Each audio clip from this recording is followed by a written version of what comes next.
ఇచ్చిన తర్వాత ఐవీఆర్ఎస్ అడుగుతున్నా. తప్పులు చెప్పొద్దండి. ఏదైనా నేను అభిప్రాయం అడిగితే వాస్తవాలు చెప్తే మెరుగైన పరిపాలన ఇవ్వడానికి అవకాశం వస్తుంది. మీరు ఒక్క విషయం గుర్తుపెట్టుకోవాలి. ఈ ప్రభుత్వం ఇంతవరకు చాలా తప్పులు, తొందరపాట్లు జరిగాయి. స్వార్థంతో చేశారు, లాలూచ రాజకీయాలు చేశారు, కబ్జా చేసి పొలాలు కొట్టేయాలని చెప్పి చూశారు.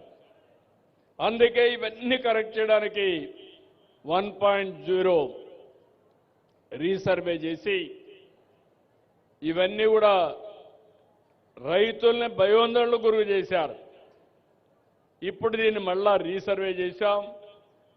6,688 గ్రామాల్లో గ్రామ సభలు పెట్టాం. రైతుల నుంచి 2,79,712 అర్జీలు వస్తే స్వీకరించాం. 100% డిస్పోజ్ చేశాం. సబ్ డివిజన్ కోసం ఫీజు ఉంటే మాఫీ చేశాం.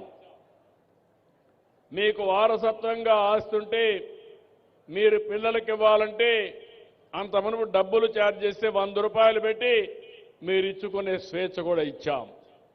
ఎక్కువ ఉంటే 1000 రూపాయలు పెట్టి బాగా తగ్గించి ముందుకెళ్ళాం. ఇంకో పక్కన నేను మిమ్మల్ని అందరినీ ఒకటే కోరుతున్నాను. ఈరోజు మీలో ఒక ఆలోచన రావాలి. చిన్న చిన్న తగరాదులు పెట్టుకుంటున్నారు మీరు. అన్నదమ్ములు, తల్లి కొడుకులు, తల్లి కూతుర్లు 1 సెంటు విషయంలో గొడవపడి పోలీస్ స్టేషన్కి పోతున్నారు. దీనివల్ల నష్టపోయేది మనమే, గౌరవం పోయేది మన కుటుంబాంది.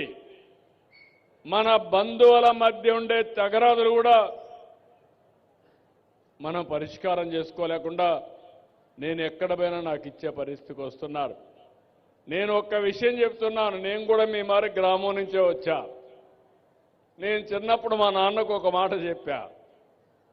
దాయాదుల మధ్య, బంధువుల మధ్య, పొలాల మీద గట్ల కోసం మనం కొట్లాడుకోవడం కరెక్ట్ కాదని.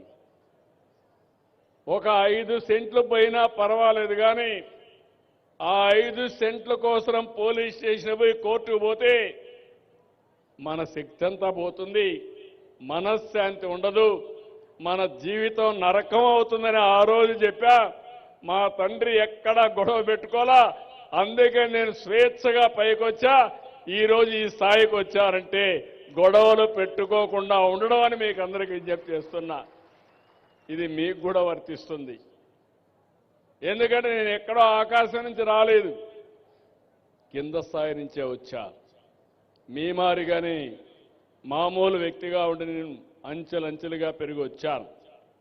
అందుకే చిన్న చిన్న తగరాదులు పోవద్దండి. ఇప్పుడు నాకు పెద్ద లిటిగంటే దొరికాడు రాష్ట్రంలో, పెద్ద నేరస్తుడే దొరికాడు. మీరు గుర్తుపెట్టుకోవాలి. ఎప్పుడు కూడా నేను రాజకీయం హుందాగా చేసేవాడిని. ఇప్పుడు మీరు చూస్తే మీరందరూ గెలిపించారు. నేను ఒక హామీ ఇచ్చాను. ఆర్థిక ఇబ్బందులున్నాయి, సమస్యలున్నాయి, కానీ సూపర్ 6 ఇస్తానని చెప్పాను. ఇచ్చిన మాట నిలబెట్టుకోవడానికి ఎన్ని కష్టాలున్నా అనుభవించి, ఏం తమ్ముళ్ళు, ఏం ఆడబిడ్డలు మీరే చెప్పండి, సూపర్ 6 సూపర్ హిట్ చేశామా లేదా అని అడుగుతున్నా.